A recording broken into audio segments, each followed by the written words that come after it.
Okay, good afternoon, everybody. I'm Doug Makishima, and many of you that know me know that I wear multiple hats.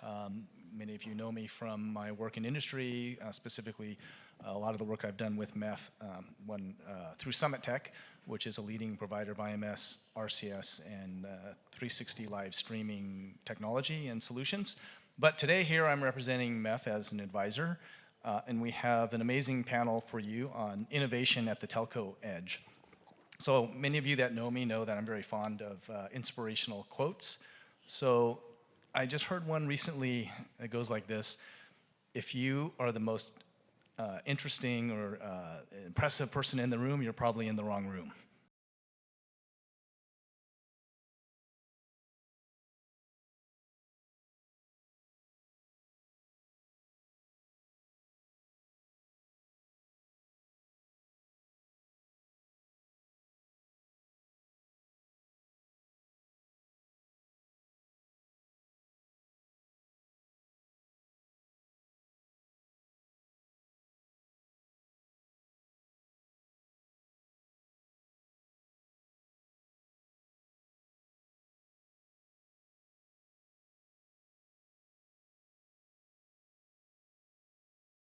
Oftentimes when we talk about innovation, it's about what's happening in the future, new standards, and especially in the telco arena, if you're talking about standards, that can mean 1, 2, 3 years out.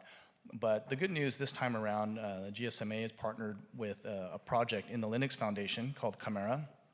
And basically, they are developing these APIs as a code base. So it's standardization by code rather than standardization by 100-page documents. So that means that the deployment of these APIs, operators can easily and very quickly, rapidly open up their networks and leverage their core networks, the resources and the functions they have, and offer them as a service to enterprises and developers.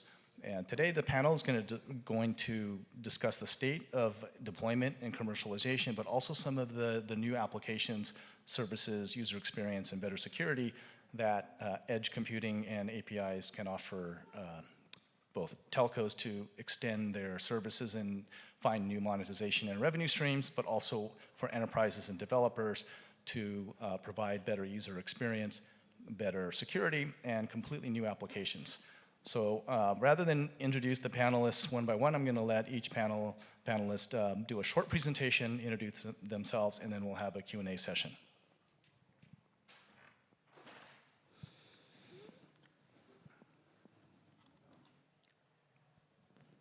Okay, so first up. Yeah. So hello everybody. So I'm Sylvain Morel. I'm in Orange Innovation. I'm in charge of the Network API program. So basically, as mentioned by Doug, we are involved in network API deployment, management, and standardization. So we are playing an active role, in fact, in camera specifications, and we are also part of the telco operators that signed the agreement, in fact, for GSMA Open Gateway, and in order to deploy and put live this API. So it's something that is important for us to be able to have standardized and easy-to-use APIs by non-telco developers. And these telco APIs will be available through our portal and through our RSS gateway. And this API should be also accessed in the same way, whatever the operator. So one success factor of this success is to have the same developer experience for a developer, whatever the operators, whatever the access, and to consume in the same way the APIs.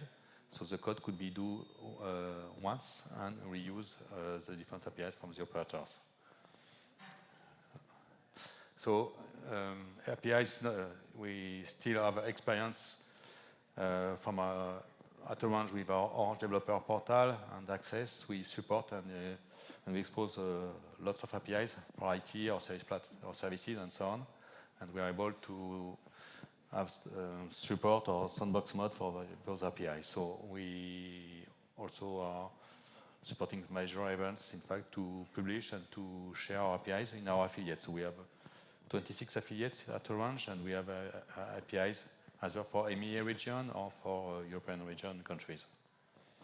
So what a great experience. So we worked jointly in partnership with Summit Tech, in fact, to implement QOD, quality of service on demand API, in fact, integrated from the VR360 streaming video solution, in fact, from Sumitech. So, and we did a good job, in fact, to integrate it end-to-end from our portal API Exposure platform through Microsoft Azure. So the same code could be exposed to by Orange or by other operators, and could be easily used and consumed by the application. So thanks to that, we demonstrate, in fact, the interest, in fact, for this QD API, in fact, to be able to have a good customer experience and to enrich the application either in a congested environment, in a specific usage or from premium usage, in fact, to be able to have a good quality of throughput to reduce the latency, jitter, and so on. So what we did, in fact, we did the end-to-end integration, which simulated the congestion on our lab network. And thanks to Sumitech and Audience Solutions, they consume the QD APIs through Microsoft Azure Programmable Connectivity with their solutions. And we'll be able to demonstrate, in fact, the gap and the value added of having this API from the radio network access. So it was a good experience. It's live. So we have APIs. It's APIs that are already live or commercial grade, and we work on that. And it will be helpful to give some value, easy to consume for service developers, in fact, to enrich their solutions. So these APIs are good things with Orange, in fact, to be able to support new use cases and enrich it. And key thing is to be able to also for us to be able to have the same APIs in several countries. And we try to distribute these APIs and to expose it in a secure manner, controlling also the data access with GDPR and so on, and manage also the user consent. So it's many key things and topics for us. Okay, great. Thanks, Sylvain. So next up we have Ken. Great. Good afternoon, everyone. I'm Ken Wee. I'm a SVP for Partnership and New Business at Bridge Alliance. So I thought that maybe many of us here may not know who is Bridge Alliance. I thought quick introduction who Bridge Alliance is.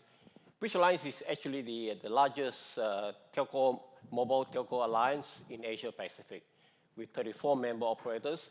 Collectively, we serve more than 1 billion subscribers among our member operators. So what started off as an alliance where we do a program management, we have now pivoted to also provide as a product house delivering services to the member operators. So what we do is we harness the collective capabilities of our telcos to deliver greater value to the regional customers. So there's 6 areas of focus we are ranging from roaming to 5G and telco APIs. And talking about the 5G and telco APIs, last year we have, maybe we can flip that slide.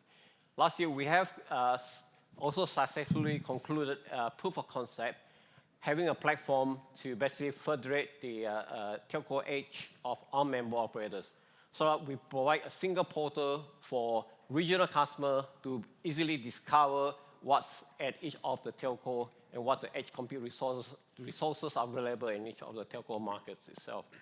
So that's a very key benefit for regional customers who may have challenges trying to discover which operators have what in terms of compute resources at the edge.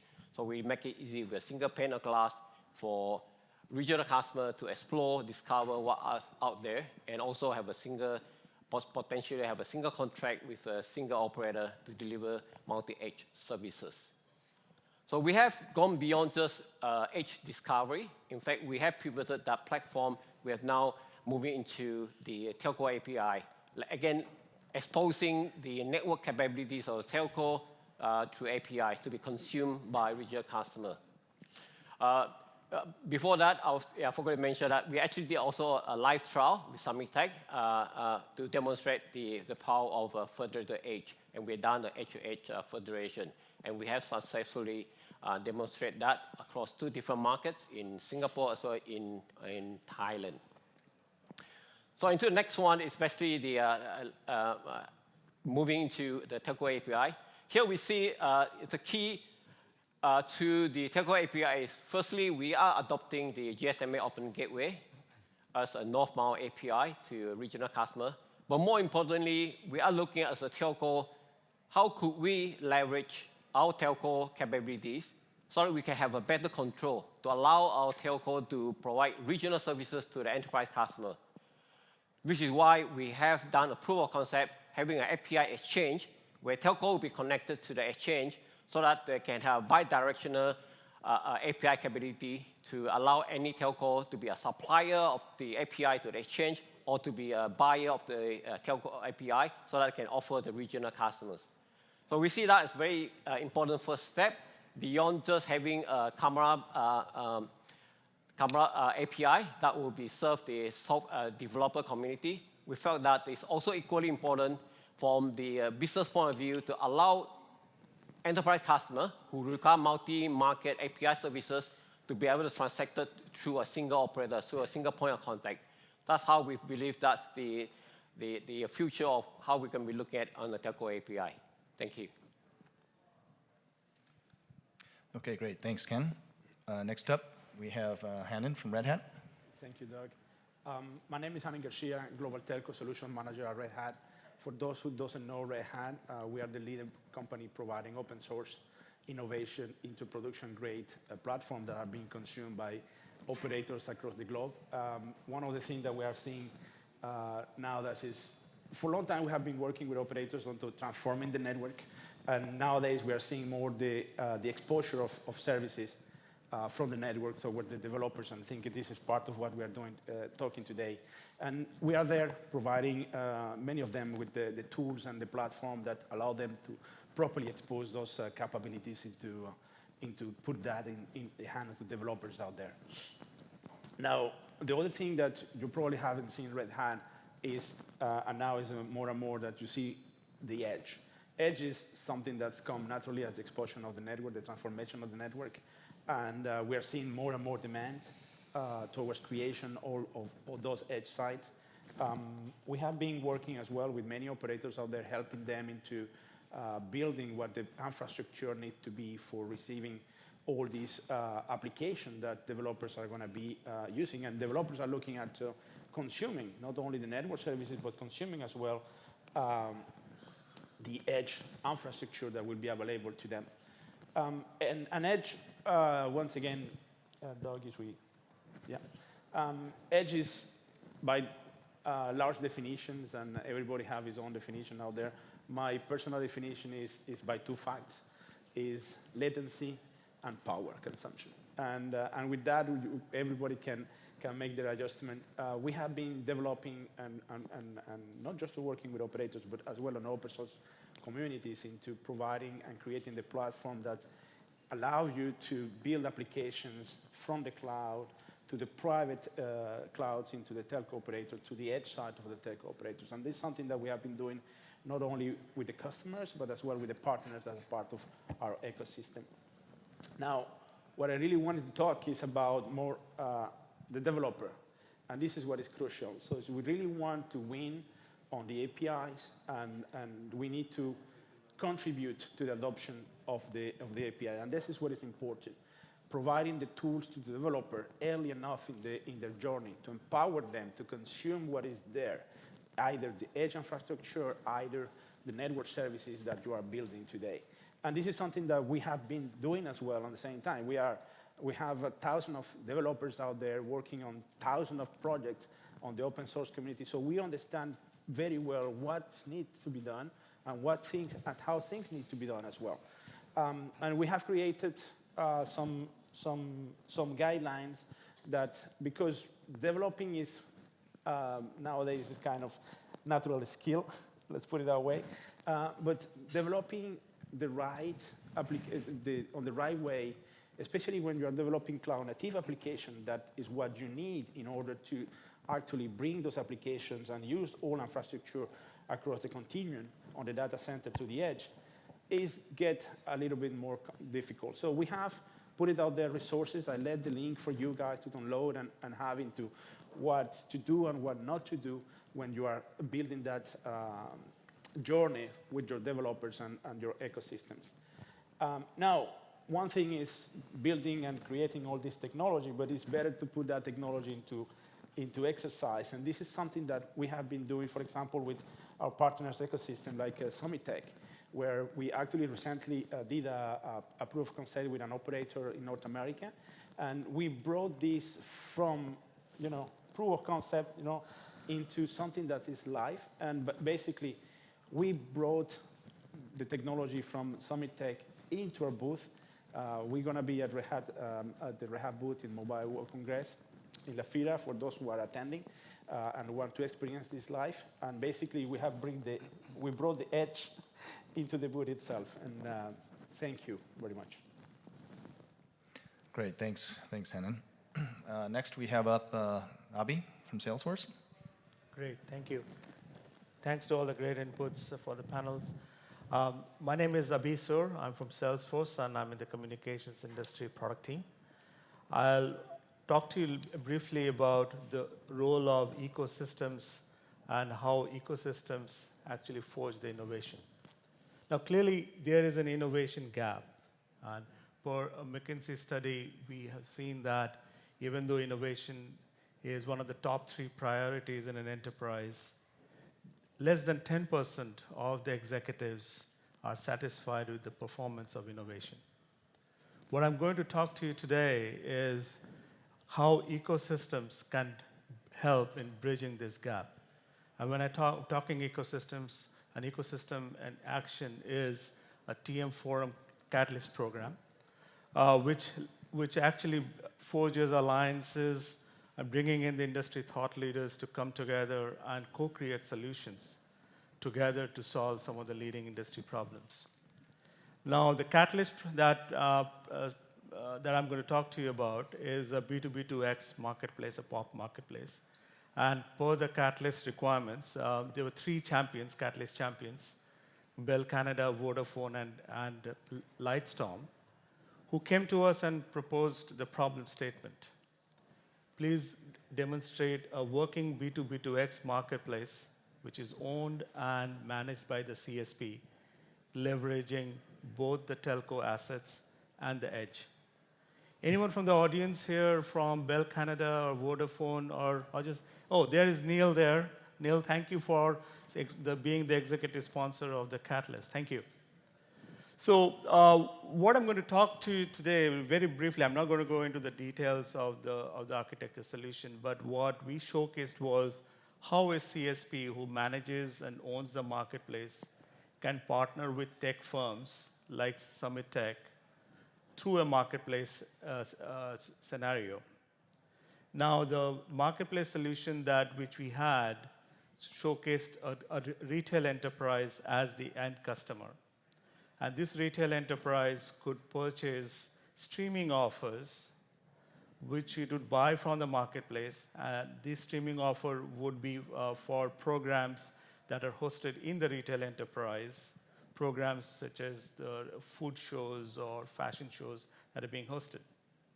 Now, these streaming offers would be made available to their customers with embedded links for making real-time purchases of the products that are being streamed. Now, of course, developing a solution like this requires the BSS OSS capabilities as well as the edge capabilities, which was provided by the AWS Wavelength. The AWS Wavelength hosted the application, this Summit Tech video application, at a store, at a location close to the retail store, right? Now, the solution components from other participants in the Catalyst, Aria, Nokia, Concertia, and Salesforce, demonstrated how these streaming offer, together with other products from the telco connectivity products, can be curated, ordered, provisioned, fulfilled, and charged and monetized, all in a zero-touch fashion.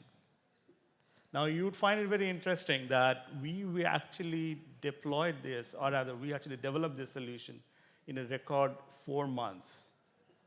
Now, that was primarily possible. One of the main reasons that was possible was all the solution providers conformed to the industry standards.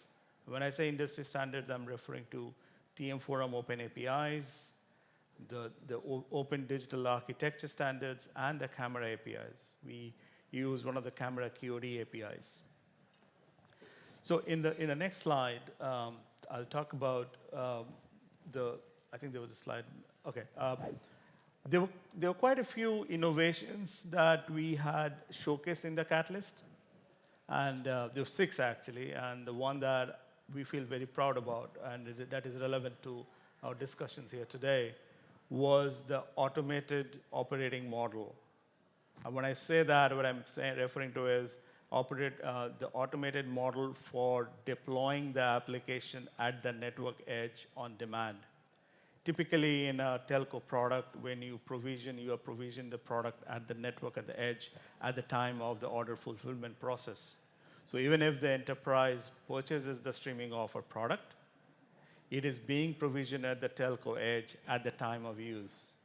So this actually generates operating efficiency for the CSP and for the marketplace partners.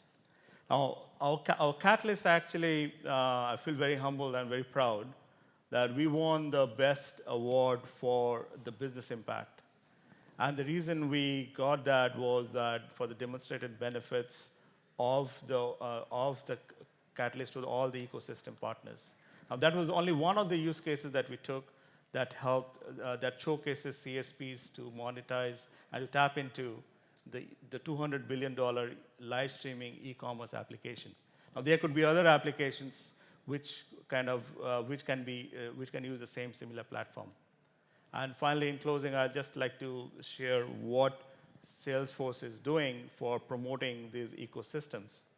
So the underlying network capabilities, such as the camera APIs or BSS OSS capabilities for your TM Forum Open APIs, they can actually be exposed in the MuleSoft Anypoint Exchange, which can actually, these APIs can be curated and made available through the communications cloud, which enterprises can purchase and buy, and with supporting different consumption models and monetization models.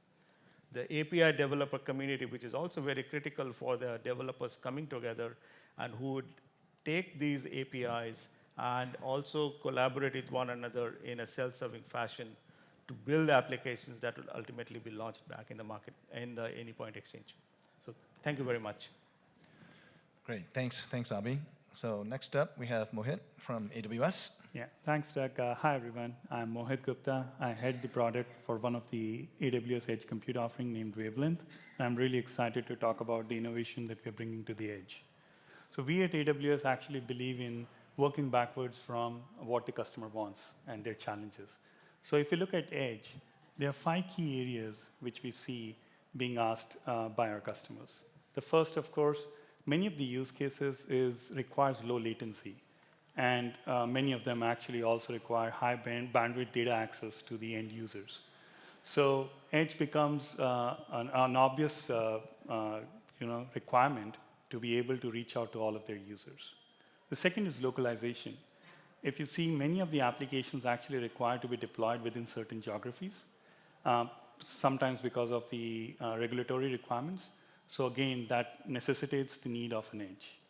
Then third, our customers tells us that they use the developer experience that we offer as part of the regions. And when they want to deploy their applications or build their applications on the edge, they want the same developer experience to flow through. And that's not just for the developer experience, but also the way they consume. So the consumption models and the innovation that we have been bringing to the region to have that continuously build on the edge. And finally, while our customers focus on growing their business, they want AWS to help provide the cloud services, which helps them grow, scale globally. So with those requirements, what you see is the offerings that we bring on the edge. Of course, region is where most of the use cases sit. But when we look at edge, there are 3 specific offerings that I've highlighted. the AWS Outposts, the local zones, and the wavelet zones. We, of course, also have the IoT and Snow offerings, which cater to specific use cases, but I'll keep it to these three. So if I have to, without going into details, if I go into the summary, so essentially local zone and wavelet zones, they are multi-tenant edge infrastructures which serve metro areas, whereas Outpost brings these AWS cloud services on-prem. And Wavelength actually is a public MEC kind of offering, which sits closest within the carrier's network. Now, one thing I want you to take away is that a lot of times people think edge, APIs, they're all futuristic. But I want to highlight that these services have been already there for 4 or more years. And there are some of the key verticals highlighted where our customers are actually using these services to deliver these use cases to their users. Next, please. So now, as telcos are offering the network APIs, we see that this is accelerating the growth by combining it with edge compute. Now, these network APIs could be anything from edge discovery to quality on demand to number verification and so on and so forth. But essentially, by combining the cloud services along with this network API, our customers are able to bring in the next generation use cases already to their users. I have highlighted some of the key use cases, and these are actually pilots that have been already delivered and proven, or some are ongoing. And essentially, this gives you a whole spectrum of use cases across industry, which are innovating faster now with the combining of the edge compute along with the network APIs. So with that, if this excites you, I'll be happy to see you at the AWS booth. We are on the upper walkway on the south entrance. Please come in. We have a lot of innovation stuff happening there.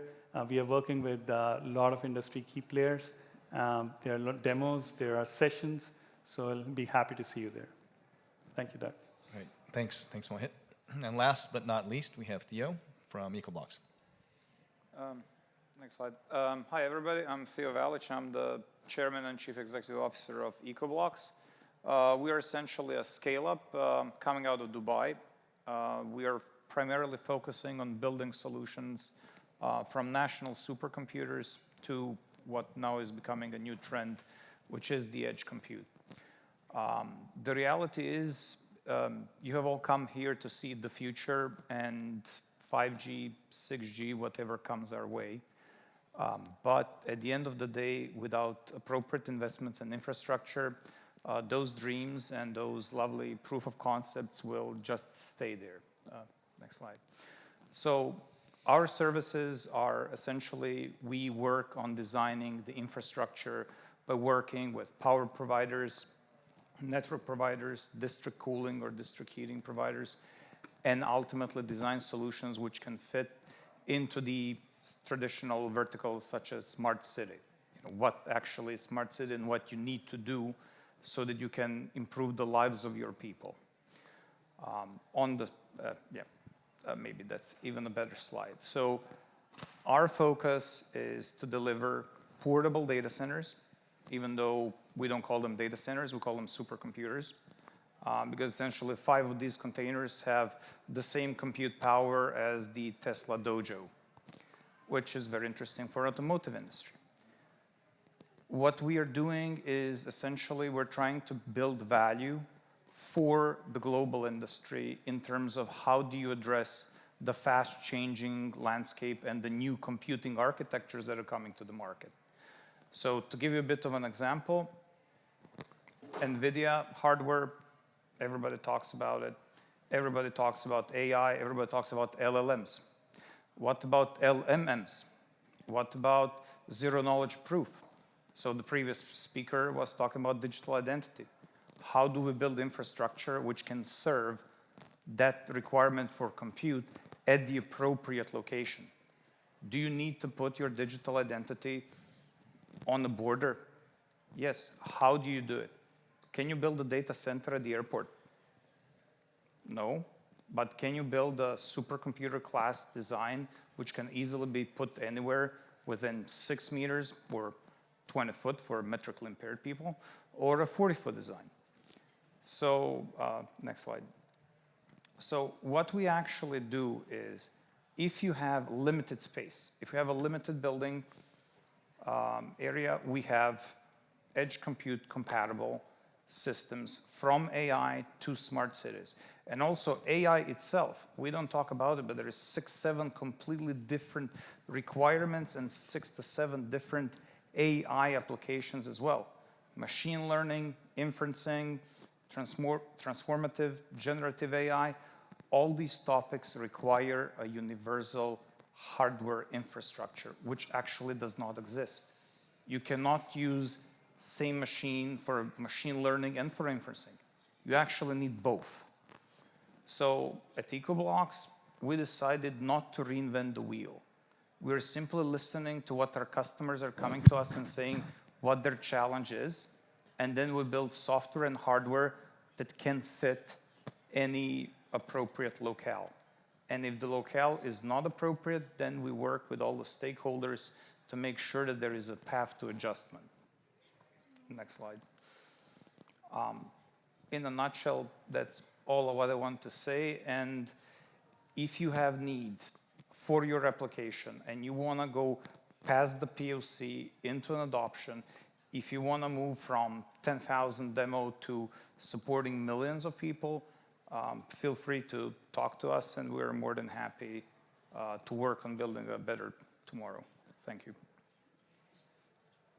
Great. Thanks, Theo. So, this is the Mobile Ecosystem Forum, right? So I think this panel represents a great cross-section of the whole ecosystem. I mean, we have large operator group, an alliance of operators of over 1 billion subscribers. We have vendors, platform, hyperscaler. And I think the overall overarching theme here for this panel that you've heard from the panelists is commercialization. So what is network as a service? It's exposing existing operator assets, their network as a service to developers, to enterprises. I think that's pretty clear with APIs. Many examples have been given in terms of the use cases and applications, and then how the operators and how the hyperscalers and how platform vendors, software vendors are enabling this. But to me, what's really exciting to hear is that this is reality. This is shipping, commercialized, available today. And I think maybe we can talk a little bit more about some of the use cases and examples. So let me first address this to the two mobile network operator representatives here, and maybe start with Sylvain. What are some of the greatest challenges in exposing network APIs for operators? And then second part of the question is, what kind of uptake are you seeing? What are the most popular use cases so far? Yeah. So basically, the one difficulty is to be able to take into account across the different countries where we have operators for Orange, in fact, to take into account legal issue, be able to, for the APIs, respect the GDPR and be sure that we put in place the good control and secure the access also to these APIs. So it's something that is quite complex. After, thanks to the standardization, we think we will prepare things for our affiliates, and we have large scale with 26 affiliates, so we'll be able to put live our commercial grade APIs. So we work on that, but it will be, we should do it in an easy way to be able to scale. So it's an important thing, and also we will need, in fact, so thanks to the standardization that is ongoing with camera and open gateway, in fact, to feed the good needs from developers, in fact, to have the relevant APIs and relevant function and features, and things that will be easy to use and can consume in all the countries. So the factor of success is to have it for a global market, for a country, and with all the operators to be sure that the use case could be developed by developers and consume the APIs for the whole country. So in terms of use cases, for example, we have fraud prevention, where we be able to authenticate and to do number verification or different control for the user, SIM swap, device swap, or for payment, peer-to-peer payment, something like that. We will be able also to use device location and check. In fact, check the location if we are near a cash dispenser or near something like that. We can check the location of the user thanks to the network. So it's big part of the use cases will be fraud prevention. We can have also IoT or fleet management with geofencing and so on. And then more advanced use cases with more needs in terms of bandwidth, such as 360 video or gaming or entertainment. And there we will use and certainly have some, could have imagined having QoD enforcing, in fact, the good quality of service end-to-end from the service, the radio and access network, and the end customer, so using edge services and edge location, as you mentioned. So it's could be either simple APIs or a global offer with a mobile private network, things like that, according to specific use cases or events, for example. So Ken, to you, what about in your part of the world, in Asia? Same question. So challenges, and what are some of the more popular use cases for these telco APIs and edge? I'll start with the more popular use case. Today, I mean, a lot of banks, MSI are trying to overcome challenge of scam. So they see the use case that is more important to them is to be able to combat those digital fraud. And here we are looking at two use cases, leveraging number verify and SIM swap, which is very popular and it's which is required by these two categories of users. But really, the bigger challenge that we are seeing is also to be successful in leveraging all these API. I mean, we are also hearing that market coverage is very important because a single regional customer are not just looking at a single operator in the market. So they have to look at a collective market coverage in a single market. That's one challenge. The second challenge is related to developer. I mean, developer would prefer to have a single open API that they can interface and to be able to identify which telco that should be routed to. And of course, the open gateway solves that problem by having a standardized common-based API. But really, the third challenge that we are seeing is for regional enterprise customer, how would they be able to deliver services across multiple markets? Of course, obviously, one possibility is aggregator come about, and we basically provide API as a wholesale to aggregator. But really, for telco, they are looking at how can we take back control to be able to deliver regional services on our own, which is why we kind of develop and do a proof of concept or API exchange, where telco come together, collaborate, connect to the exchange, and they can perform regional services without going through aggregation. Yeah, so I mean, obviously standardization is very important, and openness is also very important, but what you're talking about is regional gateways. So from a developer standpoint, even if it's standardized, in Southeast Asia or in Europe, you have many smaller countries, each with 2, 3, 4 operators. So from a developer's perspective, that could be a nightmare, having to hit all the different mobile operators. So it sounds like putting together these hubs or bridges, well, Bridge Alliance and bridges, is also very helpful. I'm going to ask the two panelists on the end here, Red Hat and Salesforce. Let's turn it around. We heard from the operator perspective. How are your two companies helping both the developers in terms of being able to easily utilize Edge and APIs, and also, but how are you helping the telcos expose their network to help them monetize and create new applications? Do you want to go first? Yeah, sure. So I was mentioning that during the presentation. Is basically we are trying to help them in two things that they didn't mention, is agility and scalability, right? And of course, bringing and helping them on exposing the network features, the network capabilities to APIs is something that is not new. What is new is the way how they are doing it today with associations or communities like Camara, right? And we're helping them with that. We're helping them not only on building what they need for abstracting the networks and all the applications they have, we're helping them on bringing the agility into how to integrate faster and go deliver those API in a faster way on one side. And the other side, we're working with the communities. I was mentioning, in order to succeed with these APIs and network APIs and consume those edge infrastructure that we are building, and they are building, we need to be as early as possible on the developer journey. And this is what we're doing as well. We're providing the tools to empower them. And now what we are bringing as well is that we are bringing the APIs so that developers can have early access on the early day on the journey.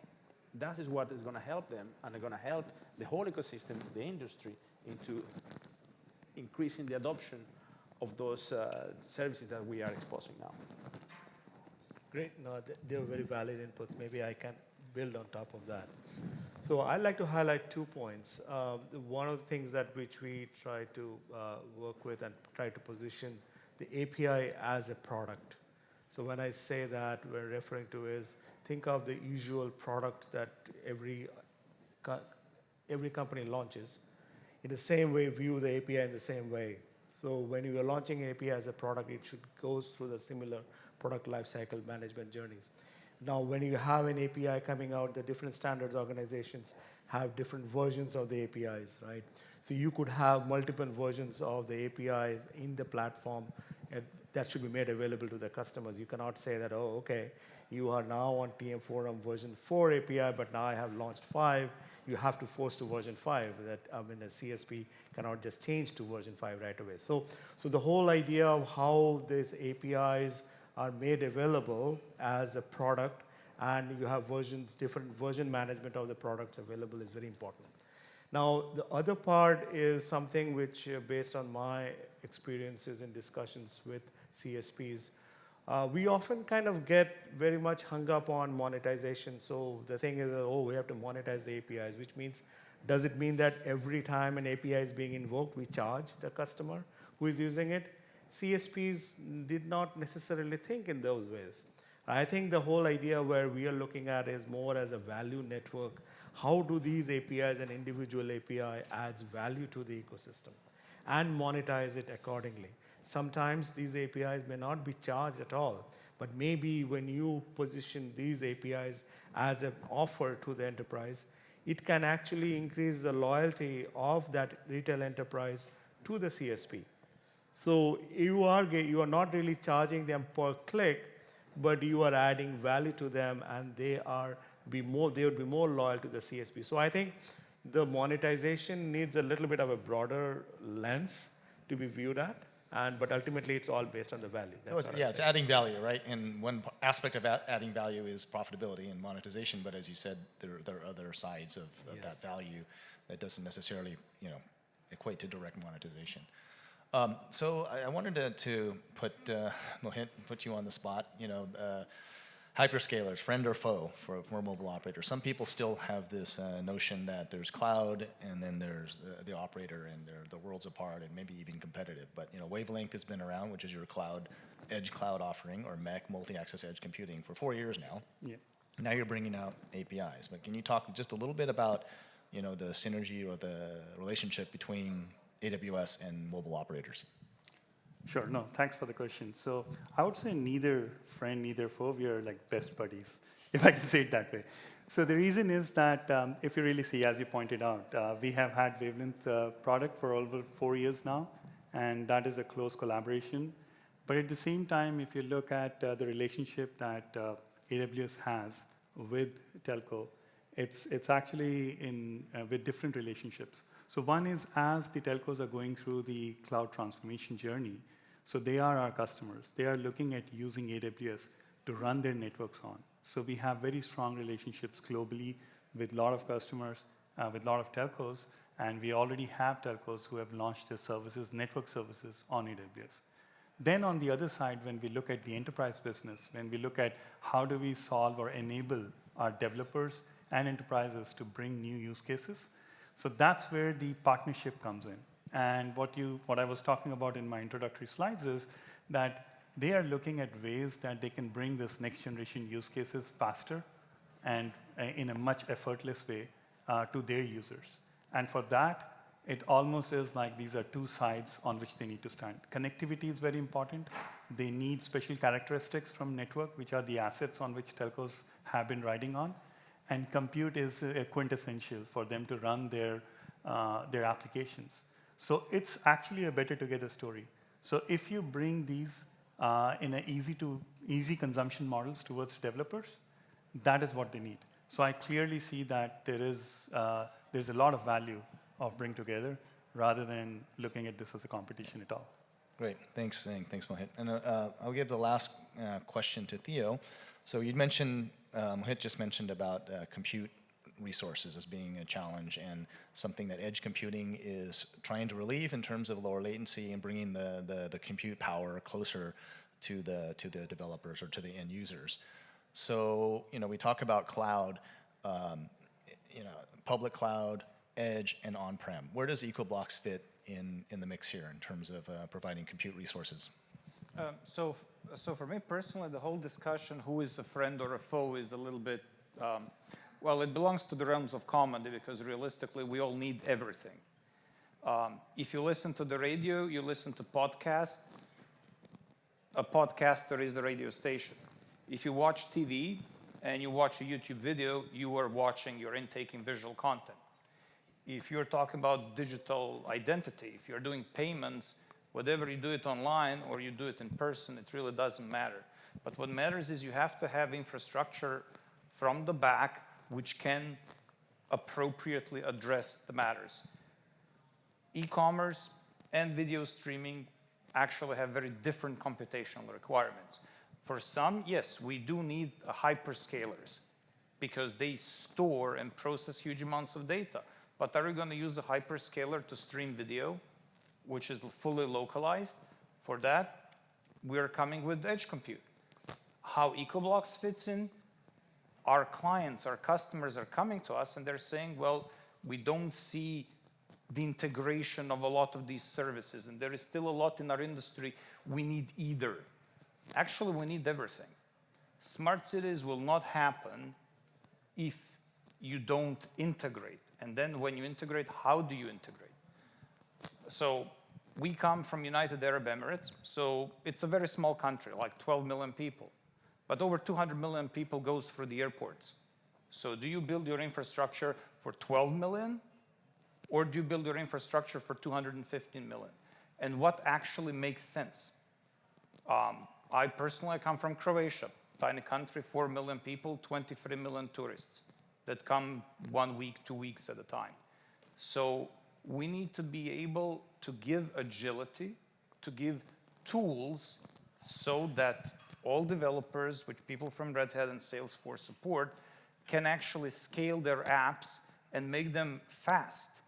Ultimately, what you want, what all of us want, is that our customers have seamless experience. And that's pretty much what we do. Great, thanks, Theo. Unfortunately, we're out of time. I would like to get questions from the audience, but we're really at the end. So thank you again to all the panelists here, and we'll be around at the reception afterwards if you want to ask any of us any questions. Thank you so much. Thank you.